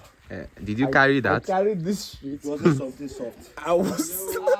Yeah, go for. Agbe wa o. Agbe wa. Ẹ fẹ́ kámẹ́rà mi. Àfẹ́ interview yín ni. A máa interview yín ni. Ẹ má bọ̀ níbi. À ń bọ̀ sà. Ẹjọ́ tá a bá ti parí iṣẹ́ a máa bá yín níbi tẹ́ wà. A máa bá wọn. Ẹbí ilẹ̀ fẹ́ gbà lẹ́yìn. No, wọ́n sì fẹ́ ṣàlàyé nǹkan fún wa. No, Wọ́n ní wọ́n fẹ́ ya fọ́tò understand. wọn ní ká ya fọ́tò Ẹ̀yin káwọn ṣe tiwọn tán. A máa padà wá bá yín. Ẹ ṣáà wà mẹ́ẹ̀. Ṣé bẹ́ẹ̀ wà ń bẹ̀ sà? ṣebí ọ̀hún lẹ́ gbà lọ. A ṣì ń bọ̀ lápá bẹ̀. Wọ́n ṣe kankan lọ́wọ́. Bàbá àmọ́ ipa máa rí yín gan. So, Jẹ́ ká ha ẹ̀ tẹ́ẹ̀dì. no, let me talk. Bros, ẹ mọ̀ nǹkan tó ṣẹlẹ̀, a gbé kámẹ́rà dání. Ṣé tá à ń ṣe yìí, movement wa ni a ṣe máa set kámẹ́rà. So I need to be 30 minutes pẹ̀lú wọn. Yes. So mo ṣe wò pé. Ó pọ̀ jù. Bí a 15 minutes. 15 minutes. 30 minutes, wọn ká tó set kámẹ́rà. Question tí mo fẹ́ bí lọ́wọ́ wọn. Ẹ bá ti lo ilé o ti tó náà. No, ilé ò tó, microphone la máa lò. A máa need microphone. Ìgbà fẹ́ sí fà ẹ́ kú fi sí ìgbà tó. A lè ráyè wá ń gbà yẹn o. Timing. Stop the camera. Last 2 months. Nígbà yẹn mọ̀. Mo wá bí mi lè gòkè nígbà yẹn ni. Inú sì tó ìtọ́jẹ́ ni. Ilé wọn ni ìfọ́sọ́lẹ̀. Sẹ́yìn ní ṣe Ọ̀dọ̀fín ọ̀fíìsì àti ìjọba. Sẹ́yìn ní ṣe fọ̀dọ̀fín. Ṣé babaláwo ní ní? Babaláwo ní. Hey, I'm going o. Yeah. Woo! Yeah. This water is so clean. Ẹ lè mú náà.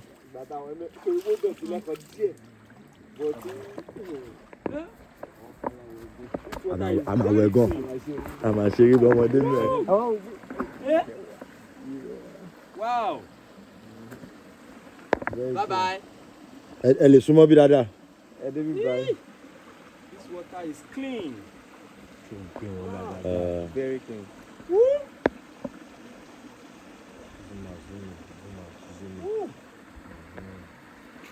Wow. One. Ẹ fún wa ní double stroke. 1, 2, ẹyọ̀kan lẹ fún wa. Ẹ kàn náwó lẹ́ẹ̀kan ni o. Ẹ fún wa ní double. Súsẹ́ yẹn. Ẹ fún wa ní double. 1, 2.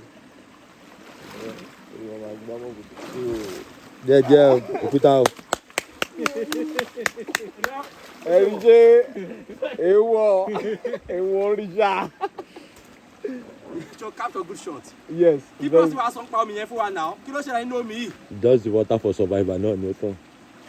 Is it the water dey. Ṣé kọ́ wà ní. Omi tó ń lo ń lú ẹ náà ni. Ṣùgbọ́n omi tó ibi tí babaláwo yẹn ti wá ń bọ rírè. Ìjọsìn máa tó bá fẹ́ bọrí fún yàn tá ti bọ rírè. Olúwẹ̀rí. Wọ́n á ti bọrí láàrin yẹn dáadáa. Tó bá notice gan clear bí báyìí. Clear. Àbomi lójú. Space ni o. Ó kàn wà ń bẹ̀ ni. This water is so sweet, man. So wọ́n kàn lè. We need to get to this Idanre Hill. Wow, this is adventurous, man. Is that anything coming? Life one bẹ. Okay. This is ultimate survivor. Àwọn náà ti rò pé. Ìbẹ̀rẹ̀ wá jọ kí ní eégún. Wow. Any nice shot to me by you. Bàtà mo gbé wọlé.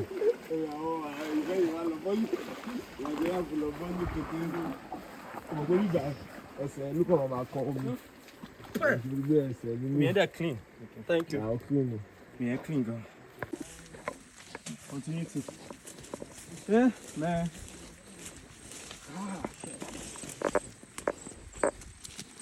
Ah, shit.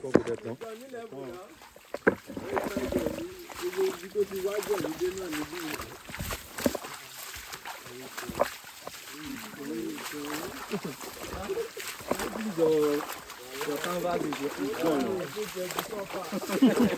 Your canvas is gone.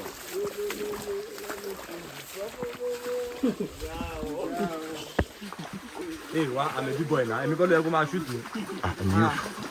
I'm the palace will shoot me. So the palace.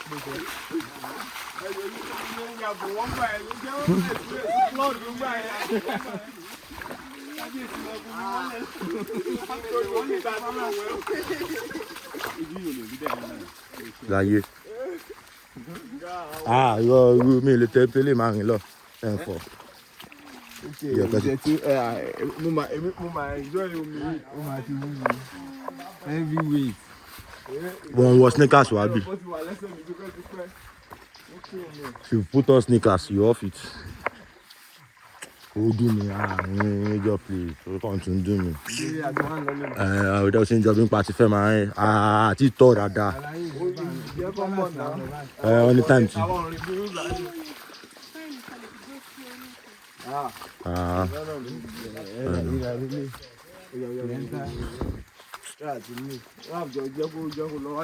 Lọ ṣáàjọ máa lọ máa kọjá láwọn.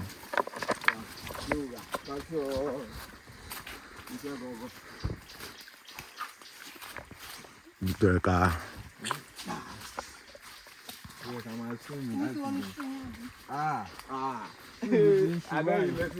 My shoe is showing. I want to enjoy Hello, Safumola. Kò bá yín kí kíní kan fi orí àwọn obìnrin yẹn. Kò máa yé dráyà yìí. Wọ́n dráyà yẹn. This one cannot be dry. It can only be fried.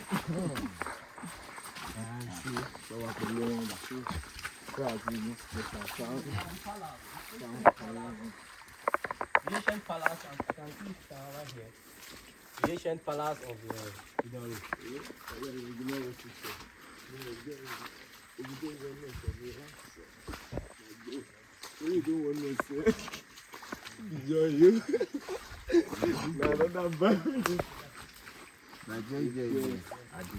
Let's be fast, quickly.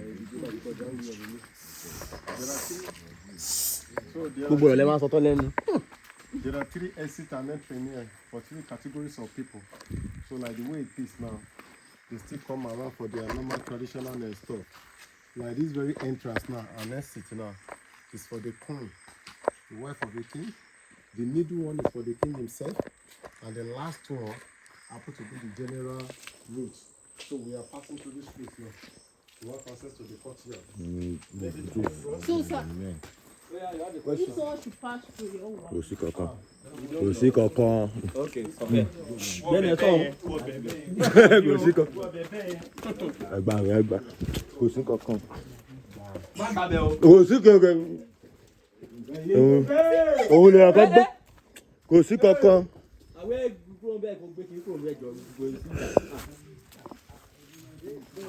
Ó kọ́ look scary ni. Ó look scary. Kò look scary kọ̀ wo performance ẹ̀. Kò sí kankan.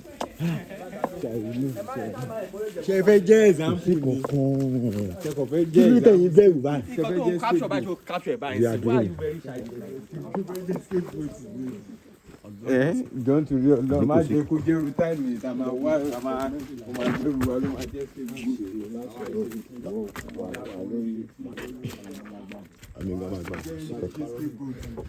ṣe scapegoat.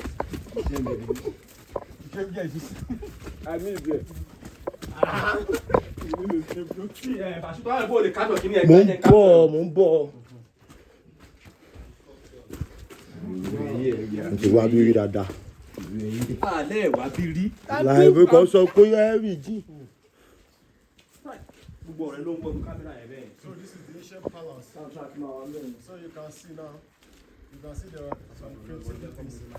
There are creativities around here.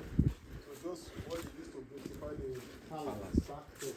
So like this direction now, this is the throne. This is where the cabbage normally sit on. Whenever there is a program going on within the palace, the king will be sitting on the throne there. And look at these statues now.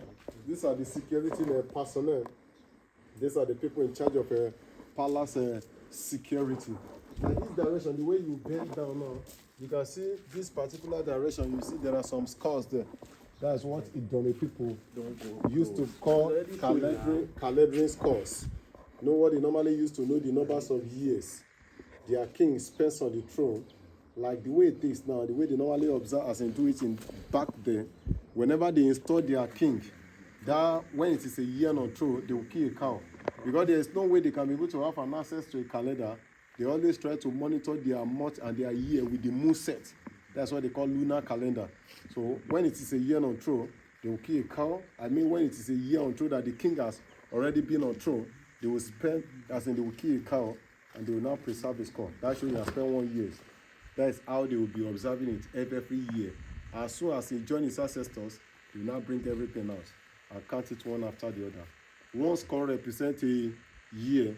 If it is like 100 score, they actually count there. That shows you have spent 100 years on throne. That is all about this. So the ones there now is for the present king.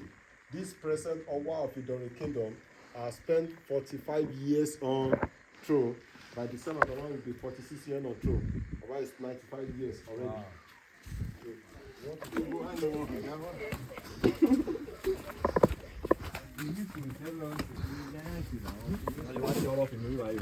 Ah, gidi. Now. Ọmọ náà ló.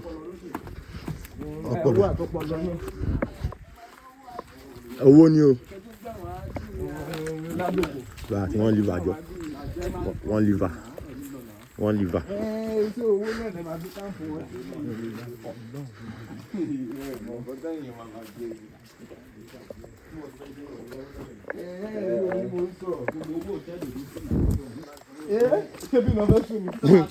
Kí ló ń jẹ́ bẹ́ẹ̀? Wọ́n máa create no máa yẹn wà. Wọ́n máa create wọ́n.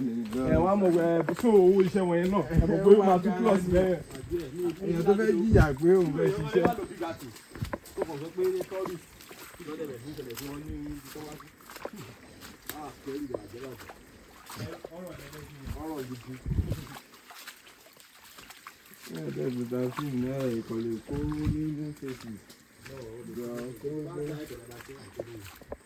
Ó máa dì o.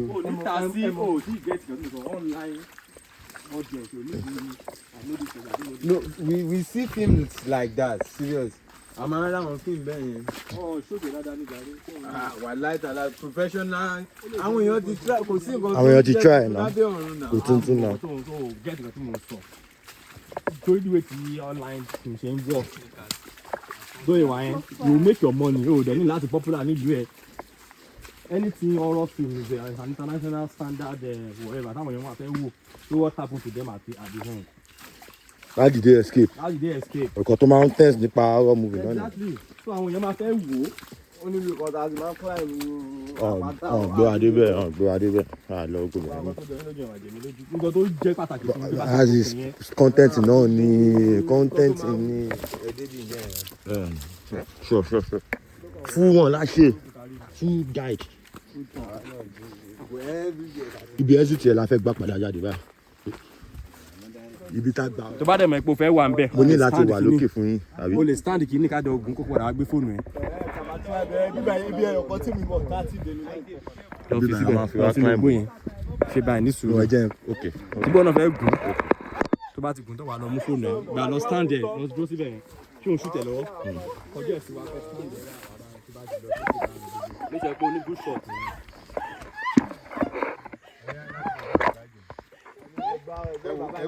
Ẹ ó dé. Inú fẹ́ pò ní. Don't look down, no. Don't look down, no. If you want to look down, why so? Hey, ṣé kí n ju bàtà mi? Ilé ìtẹ́yẹ̀ bẹ́ẹ̀ ṣe ní ilẹ̀ bẹ́ẹ̀ fi wọ́ọ̀sì because ẹ̀ṣẹ̀ yìí ti wet. Àwọn àṣẹ ó yẹ máa lọ sí. Ẹ máa lọ sí. Ṣé ta ni màá fún ní ṣù mi báyìí? ṣé o lè jọ ṣé ti bá. inú ẹ̀ kó lọ́wọ́ tẹ́ kéde. mo fẹ́ fọwọ́ méjì sí i. Fọwọ́ méjì mo fẹ́ fi sí i. ẹ máa bọ̀ ẹ kọ́ ẹ gún tẹ.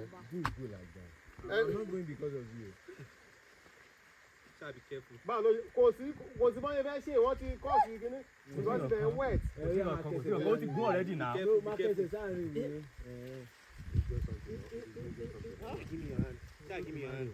lè nǹkan tẹ̀ ṣe yẹn. ẹ careful kọ́mọ ọ̀rọ̀ tí mo sọ. Take it easy, don't worry, don't make noise, don't worry, you'll be fine.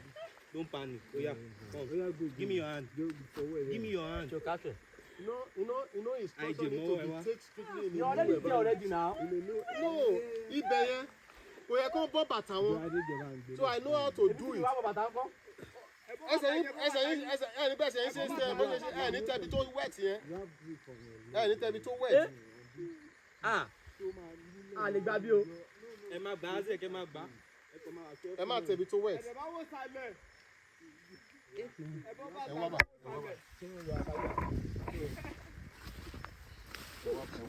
No, jẹ́ kí n lọ jẹ́ kí n cross ẹ̀. Èyí tí mo ní ìsìnkú ìlú àti mo ti kẹ̀kẹ́.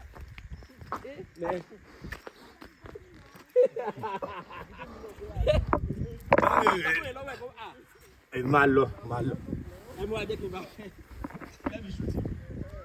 Máa lọ soft. Oh.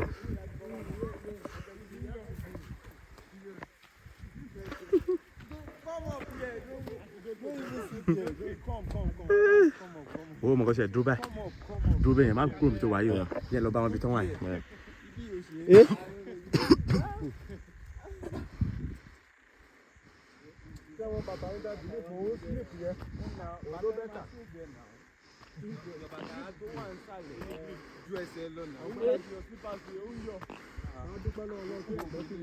Honestly, ìsàlẹ̀ obìnrin máa ń bẹ̀rù.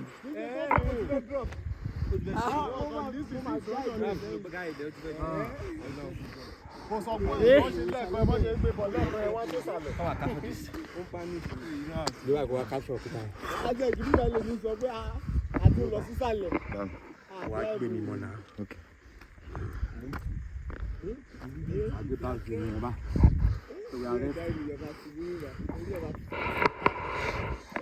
Igbó lè ṣe It's not a palatable experience. àwọn èèyàn Àti màmá ní incident táwọn èèyàn ṣubú rí o. Ẹ mọ̀ mo ṣe mi rí yìí ẹ̀mí mọ ọ̀rọ̀ tí mò ń sọ whenever tí n bá ti sọ ọ̀kan experience ti wà ńlẹ̀ ọyọ́ tí kan ṣẹlẹ̀ bíbá yìí tí bọ̀bọ̀ yẹn lọ́jọ́ yẹn. níbí ìbá ibi tá a gún. Ó fẹ́ yí lọlẹ̀ báyìí. Ṣé kò jábọ́? Èmi injury tó yẹ kó sustain mi ló wá sustain because ìgbà tí mò ń fún ní instruction mo yẹ fún yín lẹ́ẹ̀kan yẹn irọ́ ṣáá ni so dáàdì ẹ̀dẹ̀ ti wà lókè mo ti mú mọ́mì gòkè mo ti mú dáàdì ẹ̀ gòkè so we just got to the halfway. Ẹ̀gbọ́n so I just bá a ṣe ń lọ ìsàlẹ̀ ibi just normal state traffic gòkè yẹn. Cut is come Man City. mo lọ fẹsẹ̀ wọ́n. Cut is come Man City. 37 minutes. 37 minutes. Yeah, let's go. Ẹ já máa lọ. Let's move it. Let's move it. Are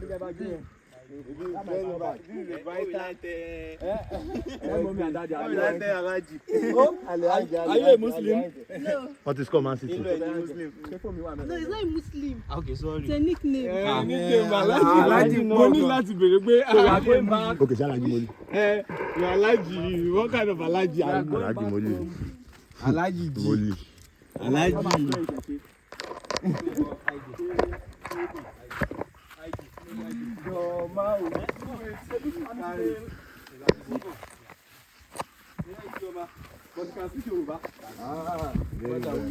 Very good. Very blend. Yeah, they even have their own Jete in Igbo land. You know about Jete in Igbo land? So bóyá lè infuse ẹ̀ ká infuse. Ṣé wọ́n ti ìrókò tí ẹ̀ ń kọ́ yẹn? Ìrókò tí mo sọ fún yín yẹn. And I would have captured our going back. So we are going back to our base now. We are done with them. We are done with the talk. So we are going back. I'm just on reality. Let's wait for her. Let her wear. Hey, sorry. Take your time, man. Blood, mo reje. Where is that Idola? Look at it. Wait. We have our local. Wait. It will not prepare you. Don't worry. This one will kill the germs from there. Don't capture me with the. They come when Ṣẹ̀ṣẹ̀ lágbà. Originality is that's who we you are. have to let people see even the person that is doing it so that when that big ghost alone shit. We don't practice, so we don't preach. Kìíní ẹ̀ gbọ́dọ̀ show nǹkan tó fẹ́ apply. Ọjọ́ wo ló fẹ́ ṣe náà wàá sún sẹ́yìn. O lè wá ibi tó wà yẹn kó máa zoom. Ibi tó fẹ́ apply sí, mo ní láti zoom ojú Ó ń bẹ̀. wo náà. Okay. Ṣé o ẹni tó ń wo lójú ni? Tó bá ti wọ́n move síbẹ̀. Sorry, let it prepare you to go. Sorry, wait. Sorry. You have to practice cautionization. Sorry, that was fine. Ó ti ṣe Sorry. nǹkan tó fẹ́ ṣe náà. Sorry. Ọwọ́ àti wàhálà ìṣèlú gbólókè. Bàbá àmọ́ náà kọ́. Pẹ̀lẹ́. Ẹni ló wọ inú ìlú. Lọ kojú sí.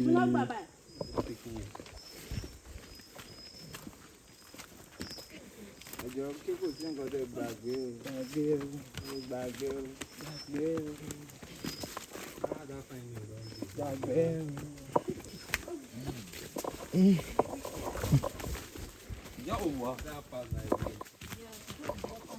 You are going back.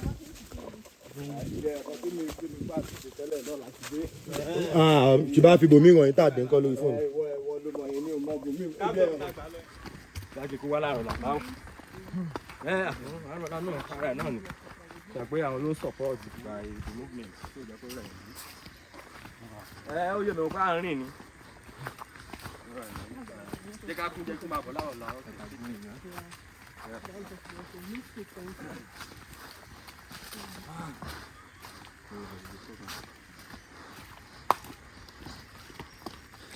Di mango kankan kì í ṣe ẹ̀dá mango. So, Àti basketball. 1, 2, 3, 4. let me do live streaming. Oh yeah. Ṣé kìí ṣe live streaming ayé ni? Kò sáyé jàre. Ẹni ṣe tẹ́lá lè ṣe náà. Àwọn èèyàn ti mẹ́sẹ̀jì mi sẹ́yìn látàárọ̀. Better make it. Àti dúró bí a ní 24 hours lókè tó bá tẹ̀ pé without network. So gbogbo àwọn message kẹ́kẹ́ bí wọ́n náà wá. So we are going down now. So ní good shot. Ó ṣàn fídíò yín bọ̀ bẹ́ẹ̀. Pé ṣe ṣáà rí mi pé Yeah. ṣáà tó bẹ́ẹ̀ yẹn. Máa lọ bẹ́ẹ̀ yẹn.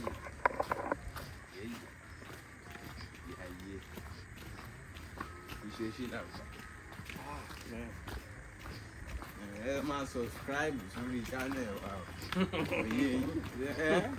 Make una go dey subscribe. We have more to do. I don't want to run abeg. Don't make me run. Gan. Mother big man sorry. I just want to. Wọ́n gan ló jẹ́ kí sáré. Ìbéèrè ẹ pọ̀.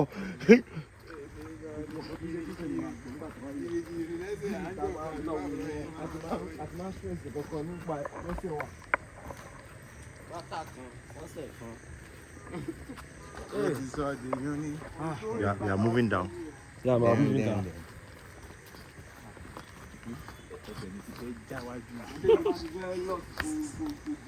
Kó wà lọ́dọ̀ yín jàre kí n lè rẹ́sì dáadáa. Ok, ṣe eré líle àti Kí máa lọ lé sí àwọn ọmọ mi nílé fún jẹ́. àtúnjẹ ìsinmi. Wọ́n kò dẹ̀ fẹ́ di tí.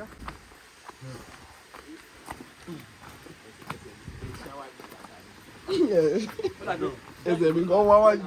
Ta ló dé laptop fún mi? HP. Mi náà fún àmì ní mo wá. Ọ̀jẹ̀ ń dẹ́rù bá. Wọ́n dẹ̀ sọ pé ìsọ̀kalẹ̀ máa ń le. Kí ló lè báyìí sùn? Wọ́n dà wọ́n lò. Wọ́n kò máa dẹ́rù bá yẹn náà. Mo ta nǹkan lọ, o ti rìn wọ́n mi. Ok, wọ́n kà ní. Ìjọba bàbá gbé bá ṣe pàṣíìmù. àlù tí ń bà mo rò pé sọ̀kalẹ̀ yẹn máa lé lóòótọ́. òkè ló yẹ kó le jù eléyìí náà easy kò tó kó wà easy bẹ́ẹ̀ náà. no kò ó easy bàjẹ́ ju climbing. Ọlọ́run because you know you are ó ti mọ̀ progress gan tó dùn mí nílé mo ti mọ̀ pé going down ó soft kàá pé òun fẹ́ láti ẹ̀ climb. no apart from that apart from pé mo tó lẹ́ láti yẹn gan sẹ́ẹ̀. atẹ́gùn fẹ́ sí wa gan báyìí gòkè lọ́lẹ́kọ̀ọ́ lórí mú wa. Como que tá essa aí, né? Tá essa aí, né? Bagulho. Ìtàn ni ìtàn ló ní ìfẹ́ náà. Ah. No, ilé tá a rí ní o. Ilé tá a rí ní o. C'est comment l'île? Ọmọ. Mo whisky nìyẹn. Wọ́n yẹn ọkọ̀ máa ní favourite náà ni. èmi kàn like as a person but when it comes to music. Àwọn fíìmù àìkọ́kọ́ ló jà. Kí ọjà bọ̀ gan bí gan. Kò má mọ̀ ọ̀kan tó ń ṣe kó má lè dúró ra ẹ̀. Bọ́ọ̀lù yẹn ló gbé ẹ̀fẹ́ dúró ẹ̀. Èèyàn lè kú náà, ágọ̀ wà mí tó bù. Má ṣe ṣe. Tó bá lè control ẹ̀. Gbangba ọkọ̀ àbá fọ̀ kò lè hold. tó bá gbọ́n ti ẹni yẹn ni kò lè survive. tó bá gbọ́n ti. Àti tó bá ní lọ́kì tó yí sínú gbó yìí. Tí movement yẹn kọ́ fi ó fi kan ẹ̀ gan. Ó dẹ̀ ṣú ọ̀kùnrin kan. Down, unconscious. Yeah. Go back wá máa gba àwọn pé ó ti ní view táwọn yẹn wọ́n á bọ̀ báyìí wọ́n wá gbé sẹ́yìn wá ó ti gbọ́ lójú látàárọ̀ ṣèkà dúró sójú ọ̀rọ̀ ká kọjá ẹ̀. wọ́n á máa gbé lọ lúbẹ̀ à ń lọ lúbẹ̀ yẹn. Step you gon me. Àwọn èèyàn 2 million ti kọjá lórí.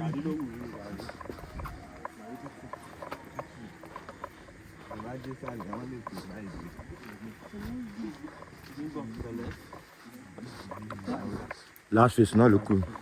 Carry you now. I'm trying to carry myself.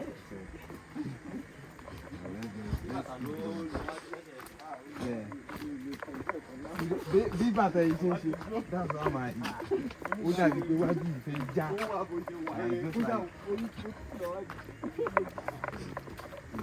Akọ̀ máa fà ìdẹ̀ lọ díẹ̀ díẹ̀.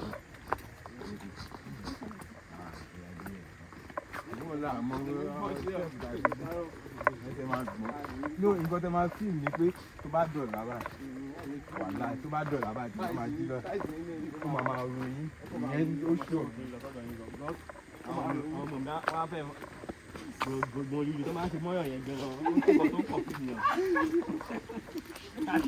ọ̀sẹ̀ kó tó wà ẹ́ fún.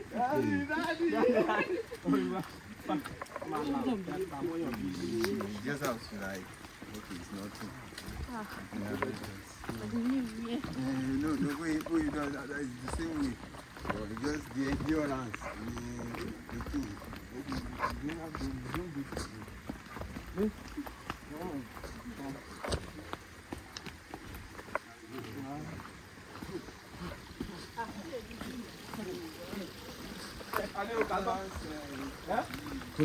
Wọ́n lè rí ká. Wọ́n lè rí ká. Wọ́n lost. Wọ́n ní lost. Táwọn nìkan ló ń kà ní. Àti táwọn nìkan wọ́n lè rí ká.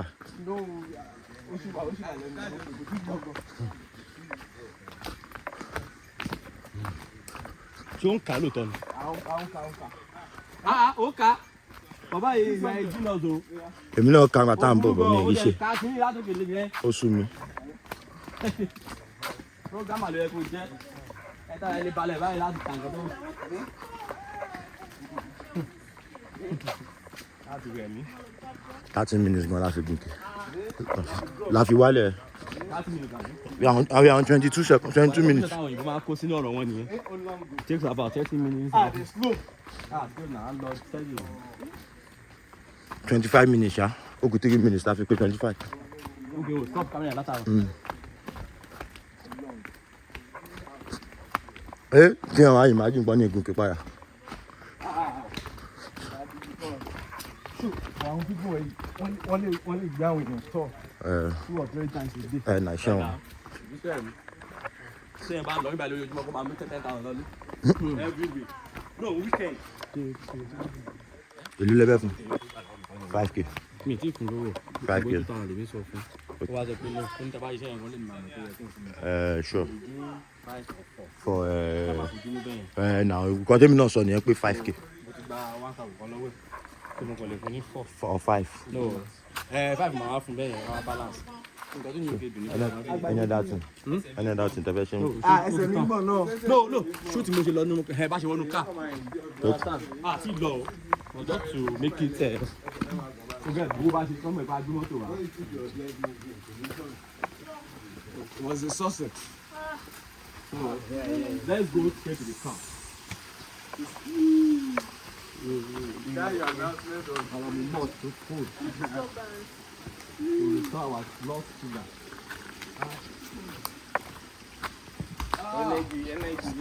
Energy.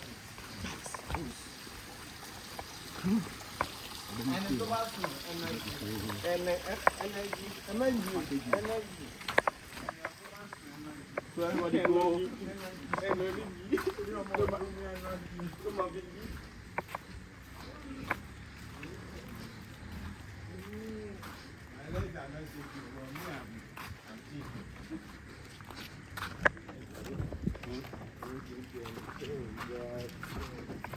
Bring all the equipment. Let's put all the equipment here. Thank you guys. Thank you guys. Wow. Thank you. Thank you. So I happen to be a tour guide in Idanre Hills resort, in the Haitian town of Idanre. Whenever you want to come for your tour, you can quickly reach me through this number 08038974286. Once again, 08038974286. And the second line is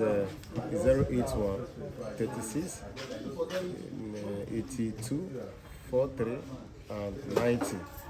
You're welcome. I'm Onigbo by name. And aside of this particular my freelance service here, we are calling into charcoal business. Me and my wife. You're welcome. Once again, nice meeting you, sir. Thank you very much. My name is Kolade.